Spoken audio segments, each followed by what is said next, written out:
Oh, yeah. Oh, yeah.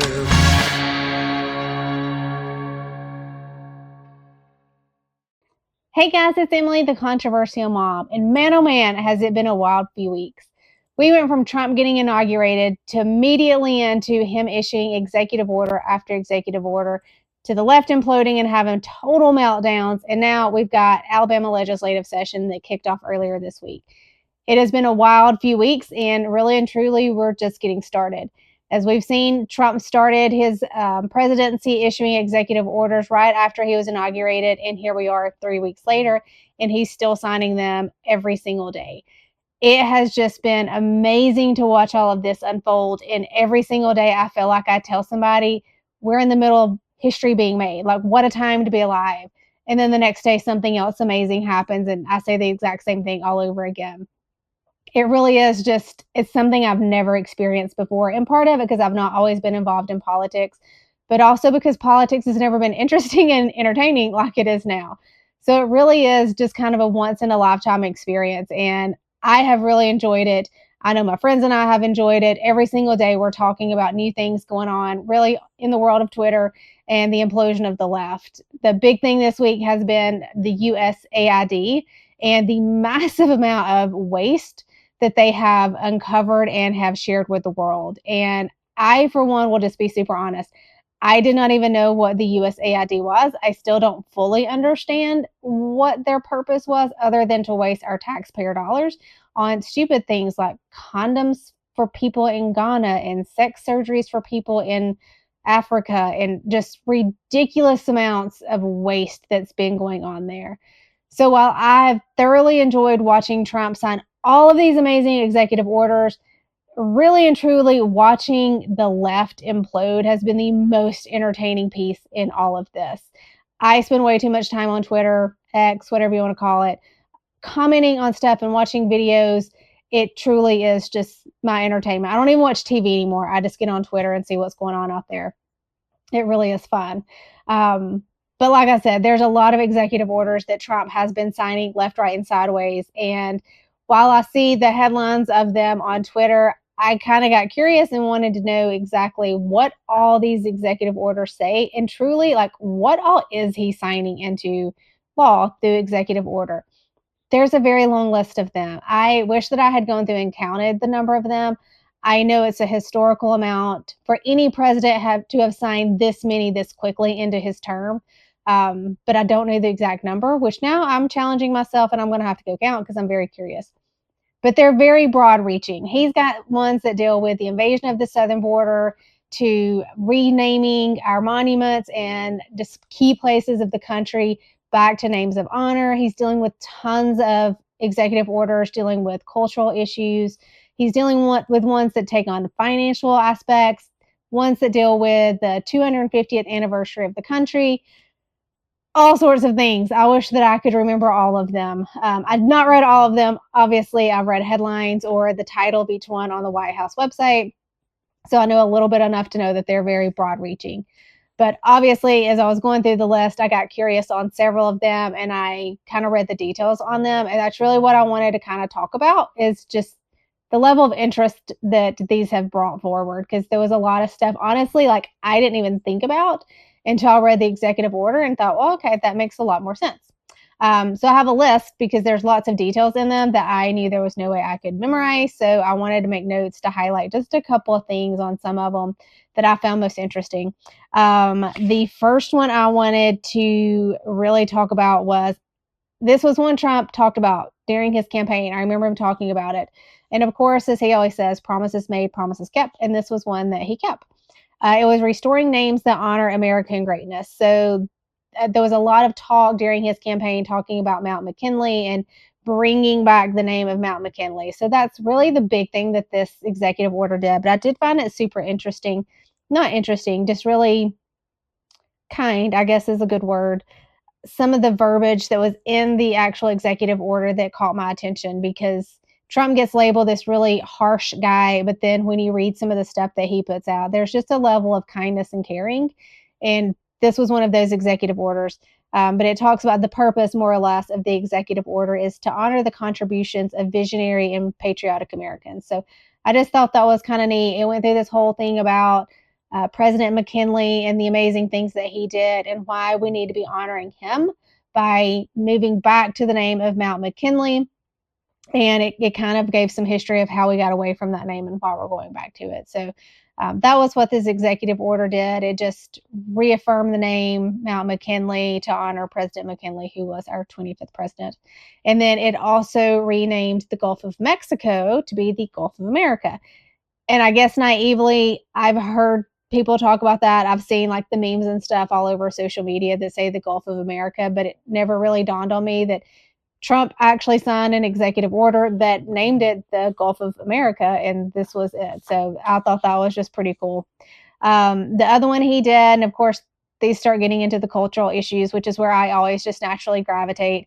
I read through a bunch of these different executive orders, and then I realized at the end, like, well, most of them all dealt with cultural issues, but I guess that's just kind of my niche these days. And this definitely fell into that category. So this was ending radical and wasteful government DEI programs and preferencing. I think we all knew he was doing this. We've all heard about it in the news somewhere or the other that he was getting rid of DEI programs in the federal government. It goes into detail and it talks about the director of the OMB actually has to provide a list of agencies or departments that simply just renamed their DEI programs. So if, like in Huntsville City, you had the DEI office, they renamed it to Multicultural Affairs. Now, the director of OMB is not going to be listing the city of Huntsville, but that's the example I'm using.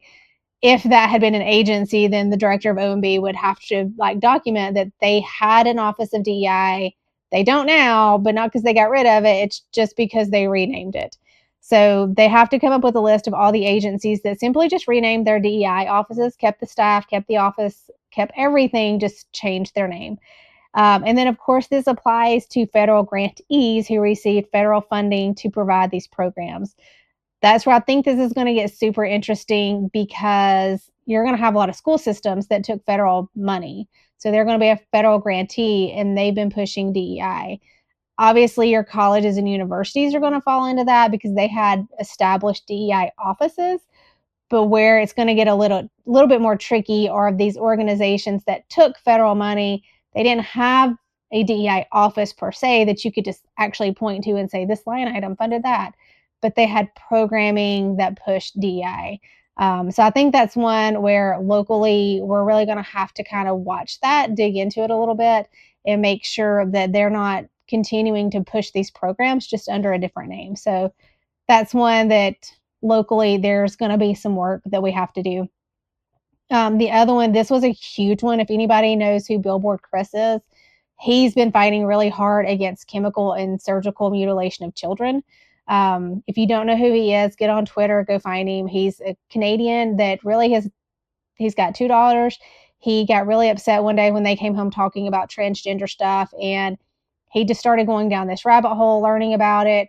Short version is he quit his job to become an activist and advocate against transgender stuff, and he wears the sandwich signs, so like the little chain that goes over your shoulders, and then the front and back they're signs, and he just walks around wearing these signs that say stuff like dad, adult who protects his children, mom, woman who protects her children, or whatever. But he's really interesting, super funny, dry, sarcastic sense of humor, but he's been fighting really hard on the transgender stuff for a long time. So this executive order, he actually, when it was signed, he was actually invited to the White House to be a witness when Trump signed it because he's been such a staunch advocate against all this. But the executive order, it's pretty simple. It just says the federal government will not sponsor, promote, or assist in what is called a so-called transition. I found it interesting. They actually put an age requirement on this. Like they got down to that level of detail. So this applies to anyone under the age of 19, which is good. It needs to cover all children. Some states, they don't really consider 19 to be a minor, but per the executive order, they now are 19. And basically it just blocks puberty blockers, sex hormones, or cross-sex surgeries from being funded by the federal government. It also went so far as to restrict referencing WPATH.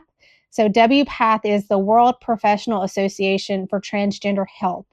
I've heard about WPATH. I don't know a ton about it. I've never dug into it. But I know that they basically come up with the guidelines, the protocols for people that identify as the opposite gender, kind of the process that they go through for transitioning. They're obviously a very radical group.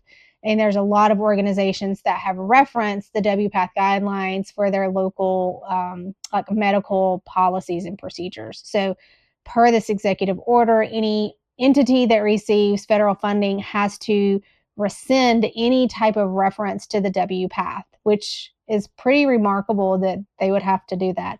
And it applies to any institution receiving federal research or education grants. So it's a very broad-reaching executive order because most hospitals receive some form of federal subsidies. So because of that, they have to completely disregard the WPATH guidelines, which pretty much just stops the whole transitioning thing pretty early on because WPATH pushes it at such an early age or an early part of the process of, oh, I think I might feel uncomfortable in my body. And then WPATH basically just starts pushing them towards transitioning.